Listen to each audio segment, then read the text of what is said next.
selamat siang. Assalamualaikum warahmatullahi wabarakatuh. Nah, teman-teman gimana kabarnya setelah UTS? UTS-nya lancar ya? Itu sebagian besar kan udah kuis setiap hari kita, cuman beberapa yang soal-soalnya baru.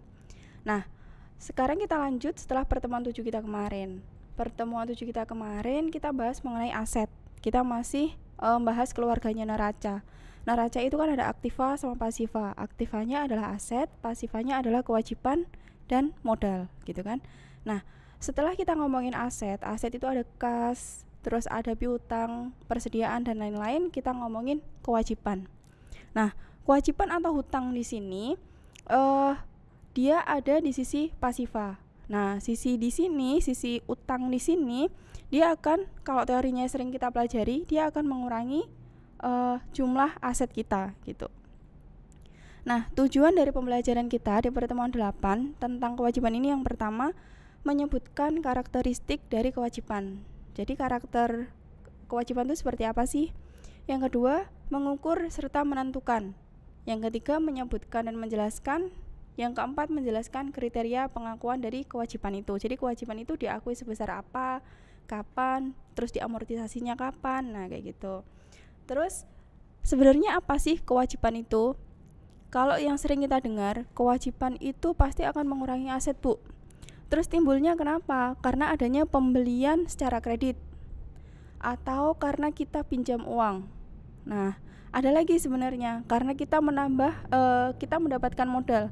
Modal itu bisa dari perbankan atau dari investor. Sebenarnya kalau kita dapat tambahan modal dari investor, itu bagian dari hutang juga.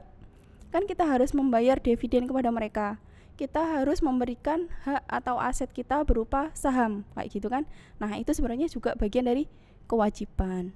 Nah, kewajiban di sini kalau di dalam bukunya Suharjono, kewajiban merupakan pengorbanan biaya yang dikeluarkan atau pengorbanan manfaat ekonomi yang harus dibayar akibat kegiatan di masa lalu. Nah, kegiatan di masa lalu ini bukan berarti setahun yang lalu, 2 tahun yang lalu. Masa lalu tuh bisa jadi kemarin, bisa jadi 2 hari yang lalu. Nah, jadi masa lalu itu bukan berarti adalah kegiatan-kegiatan yang sudah lama banget gitu, bukan. Jadi transaksi yang sebelumnya terjadi yang belum kita bayar, terus itu akan menjadi hutang. Atau transaksi kemarin karena kita mendapatkan tambahan modal, terus kita perlu membagi dividen atau bunganya, maka itu juga bagian dari transaksi di masa lalu. Nah, dari pengertian tadi ada 3 kunci utama atau karakteristiknya. Yang pertama, pengorbanan manfaat ekonomi masa datang yang cukup pasti. Pengorbanan manfaat ekonomi apa sih, Bu, maksudnya? Pengorbanan manfaat ekonomi ini jadi ada yang kita keluarkan dari aset kita, dari manfaat ekonomi yang harusnya kita peroleh tapi harus kita keluarkan, harus kita korbankan, harus kita bayarkan kepada pihak lain. Contoh, karena tadi kan kita dapat tambahan modal dari investor, otomatis kita harus bayar dividen sekaligus menyerahkan saham kita kepada mereka. Nah, dengan adanya saham yang kita bagikan, mereka berhak mendapatkan laba atau dividen. Nah, berarti ada manfaat ekonomi yang harusnya kita terima, tapi kita bayarkan kepada mereka. Kayak gitu. Terus keharusan sekarang. Keharusan sekarang di sini adalah wajib untuk dibayarkan. Sekarang itu bukan berarti dibayar sekarang, tapi yang ada saat ini, harus ada saat ini. Jadi kalau kita melaporkan di neraca, ada hutang 10 juta, itu kan nggak wajib kita bayar sekarang, tapi bayarnya nanti ketika jatuh tempo. Tapi kewajiban itu harus ada sekarang atau harus dicatat sekarang karena adanya transaksi yang timbul di masa lalu, kayak gitu. Nah, ini kita pecah satu-satu. Pengorbanan manfaat ekonomi, tugas atau tanggung jawab kepada pihak lain untuk mentransfer sumber ekonomi. Jadi perusahaan yang mendapatkan modal dari investor itu punya tugas atau tanggung jawab untuk mentransfer sumber ekonomi kepada pihak lain, yaitu investornya. Atau misal ke perbankan berarti kita mentransfer sumber ekonomi berupa bunga dan juga membayar cicilan angsurannya itu kepada perbankan, misalnya kayak gitu. Terus yang kedua, cukup pasti artinya adalah jumlahnya atau waktunya dapat ditentukan secara layak. Jadi misal saya hutang 1 tahun. Nah, di situ ada bunganya atau ada bagi hasilnya, sekaligus ada waktu yang sudah pasti. Bu, tapi kan itu bisa meleset, Bu. Misal kayak gitu ya. Itu prediksi kemungkinan yang akan terjadi, tapi kita sudah bisa menentukan waktunya jatuh tempo kapan, besarnya berapa, kayak gitu. Terus sifatnya memaksa. Namanya hutang itu wajib kan dilakukan, wajib dibayar kan. Nah, berarti dipaksa, mau nggak mau harus bayar. Gitu. Kalau misal perbankan atau mungkin kalau misalnya investor terus dia nggak dapat laba, apakah dia punya kewajiban untuk membayar bunganya, misalnya kayak gitu. Bukan bunga, membayar labanya atau dividennya. Nah, kalau nggak laba ya apa yang mau dibayarkan kepada investor? Tentunya nominal saham atau mungkin besarnya investasi yang ada di perusahaan itu wajib dikembalikan. Nah, kita balik lagi, saham itu jenisnya ada berapa. Nah, kalau dia misalnya saham preferen atau saham yang kedua itu, jadi misalnya ada tingkatannya saham. Kalau misalnya dia saham preferen berarti kan saham utama, jadi mau nggak mau perusahaan harus mengembalikan, kayak gitu. Terus melibatkan kesatuan usaha lainnya. Jadi kalau kita punya hutang, otomatis kan kayak kita hutang pada diri kita sendiri, tapi hutangnya kepada pihak lain. Keharusan sekarang. Nah, kita balik lagi. Keharusan di sini bukan berarti harus dibayar saat ini. Namun, kewajiban ini harus dicatat. Contohnya di sini ada di neraca. Kalau kita melaporkan hutang itu kan ada di neraca toh. Nah, kewajiban itu wajib dicatat di neraca, maksudnya kayak gitu. Jadi kalau misalnya akhir periode pelaporan jatuh temponya masih 1 tahun, tetap harus kita tulis kayak gitu, harus kita laporkan. Bukan berarti keharusan di sini adalah keharusan untuk membayar, tapi membayarnya nanti jatuh tempo. Keharusan untuk dicatat kayak gitu. Nah, jenisnya di sini ada 4.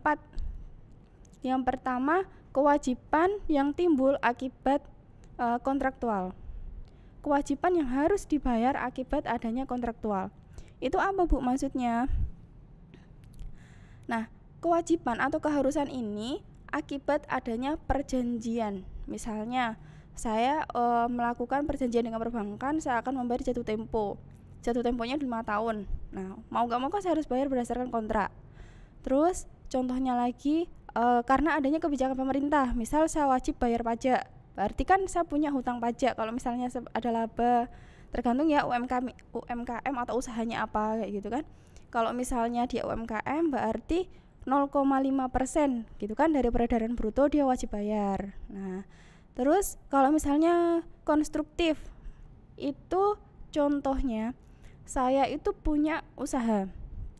Saya punya usaha air minum, terus botolnya itu setelah contohnya botol kecap masih terbiasa nggak di tempatnya teman-teman?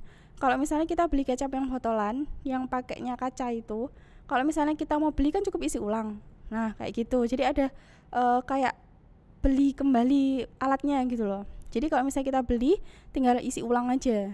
Nah, terus demi keadilan. Kalau keharusan ini demi keadilan itu biasanya sebenarnya nggak wajib-wajib banget, tapi kewajibannya itu kayak tertanggung secara moral. Kalau misalnya saya itu usaha yang menghasilkan limbahnya cukup besar dan itu pengaruhnya terhadap lingkungannya cukup besar juga, saya nggak memberikan bantuan apapun, misalnya saya nggak ngasih perawatan lingkungan, saya nggak ngasih petugas kebersihan yang lebih, itu kan juga tanggung jawab secara moral kayak gitu, kewajiban moralku, tapi nggak ada secara tertulis terikat, itu nggak ada. Itu namanya demi keadilan. Terus yang bergantung, ini yang paling gampang, contohnya seperti bagi hasil.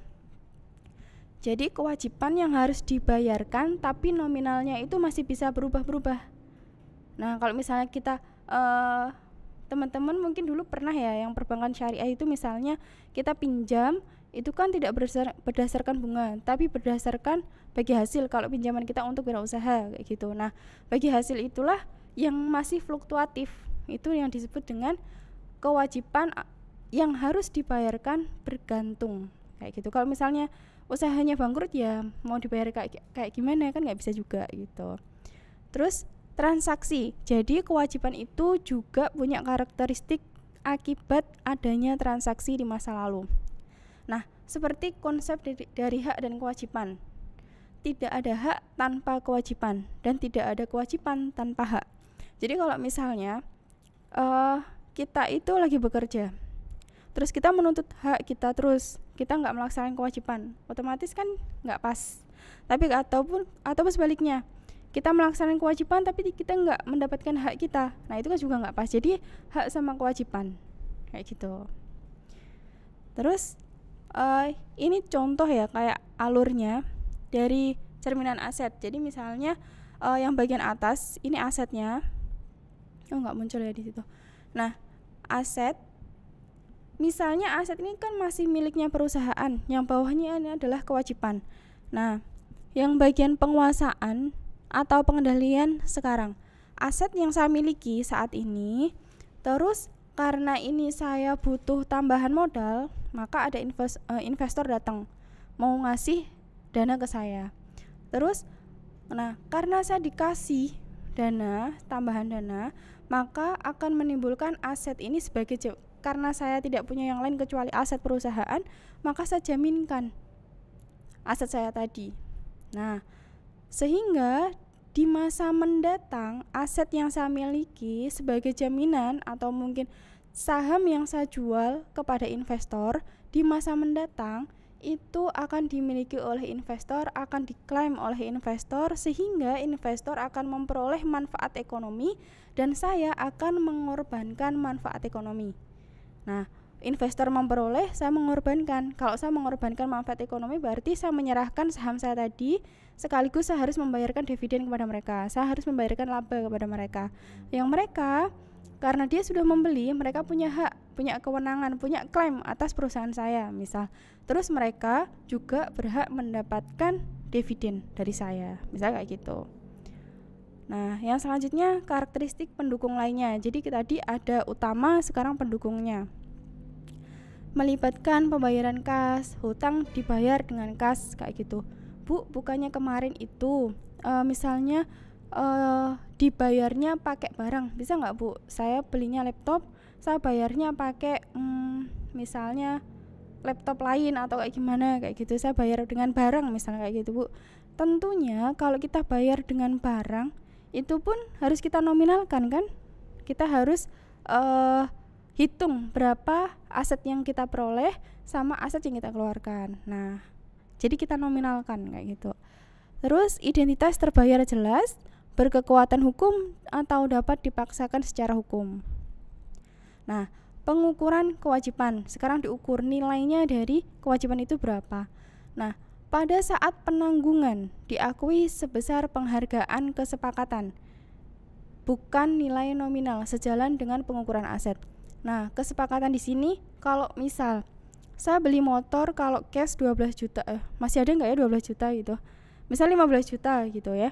Terus saya bandingkan dengan misalnya kalau saya beli 2 tahun, saya angsur 2 tahun kayak gitu, ternyata harganya beda. Nah, harga yang kita sepakati, kalau kita mau misalnya beli 1 tahun harganya sekian, kalau beli 2 tahun harganya sekian. Nah, kita pilih kalau misalnya 1 tahun harganya jadi 17 juta misalnya kayak gitu. Nah, harga itulah yang disebut dengan harga kesepakatan, bukan harga nominal awal. Jadi setiap barang setiap tahun dia punya nominal sendiri-sendiri. Maksudnya tuh itu, bukan nominalnya yang tertera sekarang 15 juta itu bukan, tapi harga kesepakatan. Kamu sepakat beli yang mau kredit berapa tahun, mau kredit berapa lama kayak gitu, mau angsuran berapa lama. Nah, kayak gitu.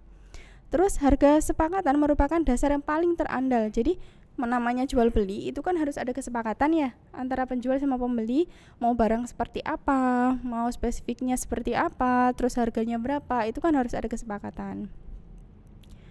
Terus masalah pengukuran saat penanggungan. Nah, seperti aset, berapa jumlah rupiah yang harus dilekatkan pada pos kewajiban pada saat terjadinya.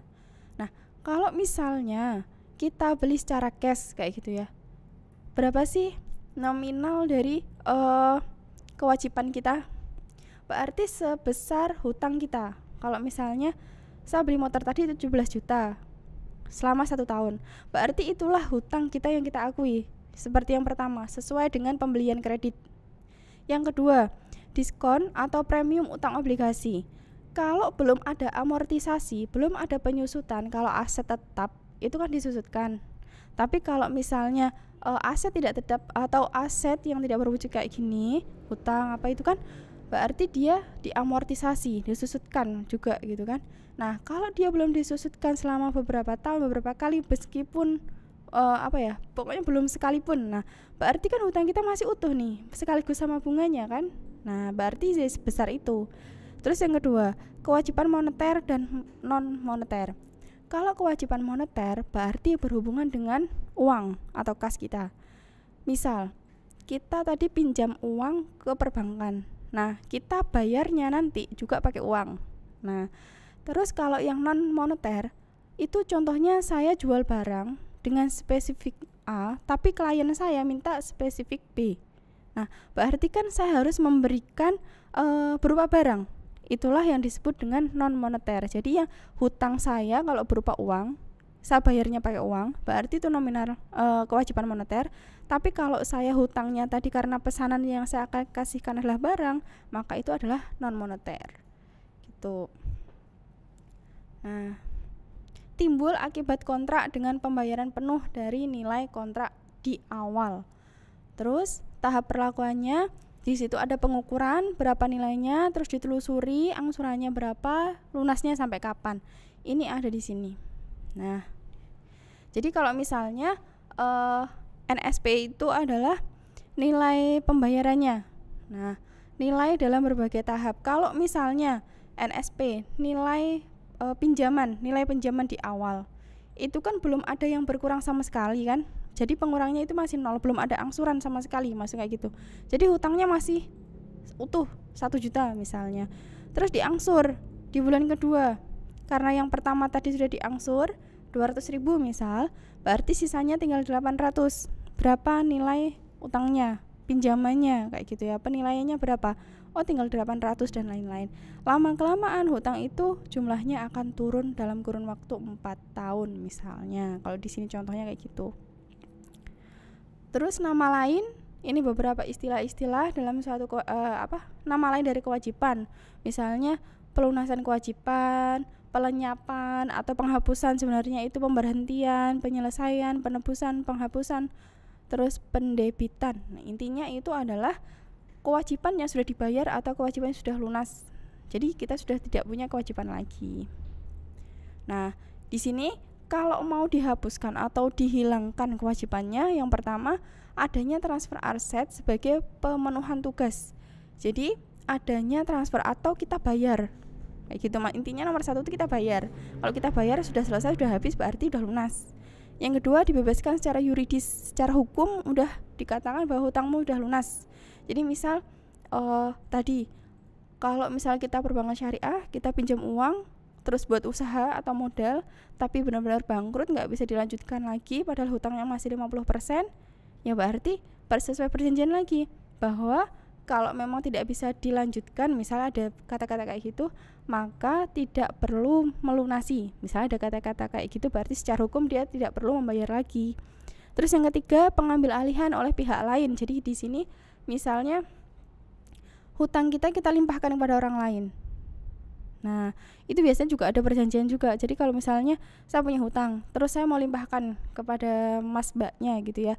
Terus mas mbaknya nanti akan bayar ke sana, ke bagian untuk membayar dividen kepada investor. Jadi investor tidak punya kepemilikan sama saya lagi, atau mungkin saya pinjam uang di perbankan, terus saya bekerja sama dengan pihak lain, nanti pihak lain yang akan melunasi, misalnya kayak gitu. Terus yang keempat, pembentukan dana pelunasan sampai titik pembebanan substantif. Intinya itu sudah lunas kayak gitu, sudah dibayar, diangsur, maka sudah tidak ada hutang lagi. Gitu. Sekian dari saya. Sekian pertemuan kita yang ke-7, yang ke-8 tentang kewajiban. Sampai ketemu lagi di lain waktu. Selamat siang. Wassalamualaikum warahmatullahi wabarakatuh.